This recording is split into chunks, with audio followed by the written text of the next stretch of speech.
What's up, you guys? Venture Warrior here, doing part two of my Zeiram movie review.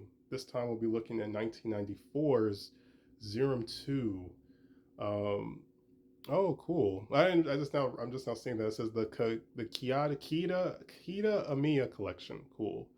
Um, yes. So, like I said, our director from the first movie is also directing two, which is really cool. He may have been the creator of the whole series. I'm not entirely sure about that. This came out in '94, so what, like 2.5 years later since it came out. First one came out in '91. Um, yeah. So let's get into it. Again, this is also free on YouTube. Both movies are free on YouTube. That's how I watched them. They're both dubbed, so if you don't mind, the English dub, which was fine for what it was. Like I said, check it out. They're on there for free. And the anime. Like I said, there was an anime. The anime was a prequel. I'm not sure which came first, the movie or the anime. So like I said, we have an anime prequel series, we have two movie duologies, and we have two video games. So this is, I would kind of consider this a mini series. I could definitely see it coming back. Maybe one day, never know. Um, but yeah, let's get into it. So what's Zeiram 2 about? Well, it's kind of retracking from the first movie. They switch it up a little bit, but kind of the same stuff, which isn't bad because, like I said, I like the storyline. I like the characters, and the cinematography, the action, all that was really cool. I wasn't really bothered by it. So what is 2 about? Well, we're following our female protagonist once again, Iria, who is a space bounty hunter. Kind of sounds like another famous video game protagonist. If you know your video games, then you know who I'm talking about. Um, she's looking for a very rare relic or item that she's trying to retrieve. There's a trio of other hunters who have stolen it or taken it, and she tries to get it back from them, and she kicks all their butts. Essentially, they all get their asses kicked. um, Also, Iria is portrayed by Yuko. I forgot her last name, but she portrayed Iria in the first movie. I'm not sure if she played the character in the anime or not, but again, she was great in both 1 and 2. Phenomenal. Um, I think she's in her 60s now, which is kind of crazy to think about, but she did great. She was awesome in these movies. Um, yeah, so they try to get revenge, and they get a whole bunch of other hunters to come after her or help take her out. Right when she's outnumbered, she can't fight all those people. So right when it looks like it's a wrap, Zeiram shows back up again, which is weird. I don't think it's ever really confirmed. Like how was it Zeiram able to come back? Like was he like and they fused the entity with the robot essentially? Um, so before Zeiram fully took over, Zeiram basically saved her, which is kind of crazy to think about. But it K-worded all the people that she knew, the other hunters. I guess kind of a spoiler for this 20-year-old movie. Um, so that's going on. Our two male protagonists from the first movie are back again, and again, kind of get sucked into the same situation where they're all in the zone, which is like a fake world created to imprison Zeiram. So when Iria fights him, there's no casualties, no people will get harmed or injured or whatever. Um, there is a scene where a animal is K-worded, so keep that in mind if you're sensitive to stuff like that. It's very brief, but it does happen. Um, yeah, so like I said, all that's going on. One of the characters from the anime prequel does appear in the movie, which was really cool. That adds to the continuity of the prequel anime. So that was really cool. He kind of plays like a kind of an antagonist. So take that as you will. Um, yeah, I think like I said, the action again was cool. The fight scenes were cool. Our two comedic relief characters, they did fine.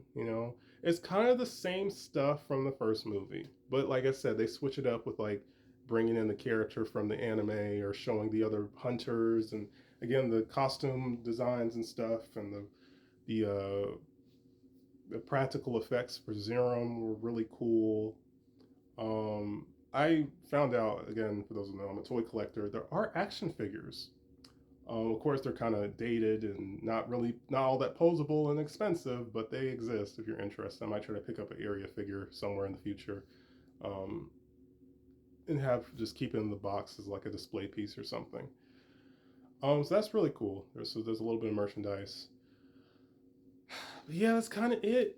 I mean, the soundtrack again was cool. I don't really remember anything that really stood out to me, but when I heard it, I was like, "Oh, that's nice." You know, I like that song or whatever.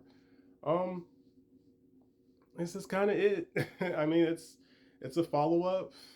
It just kind of it doesn't really expand on the world of Zeiram too much. It just is just part two. Um, it's fine. I like it.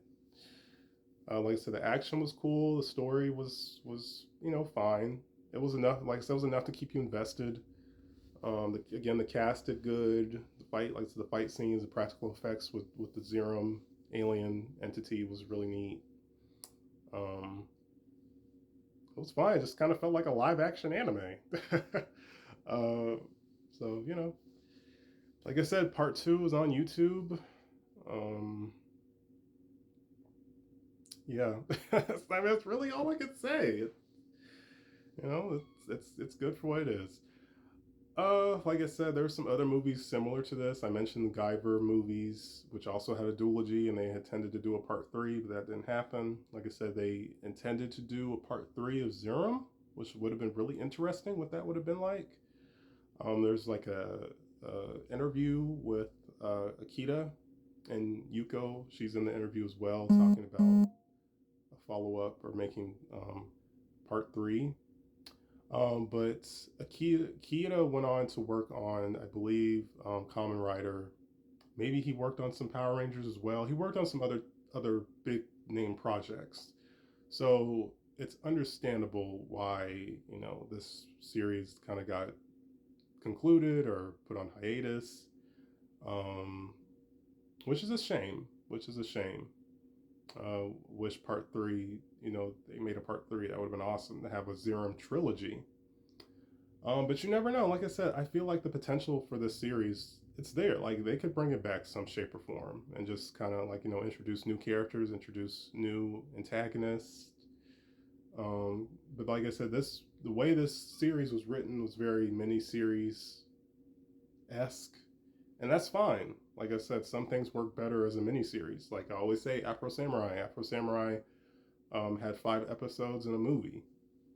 It was a revenge story. It was a very straightforward story. There's only so much they could really do with that narrative, that concept. So, um, something like that is like understandable why you couldn't really bring it back today. Um, but Area, like I said, she's a bounty hunter. I feel like bounty hunters, you can write a lot of stories centered around them. So, you know, um, but yeah, like I said, I recommend them. Next reviews, like I said, I don't know.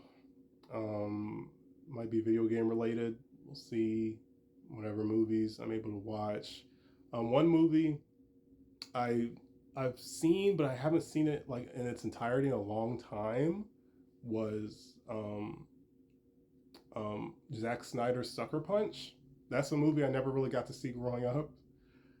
I want to talk about Sucker Punch. I want to talk about that film. So I'm gonna have to rewatch it at some point. So Sucker Punch movie review in the near future. Like I said, I'm not sure. Whatever I'm able to stumble upon, whenever I'm able to have the time to watch something new, I will talk about it.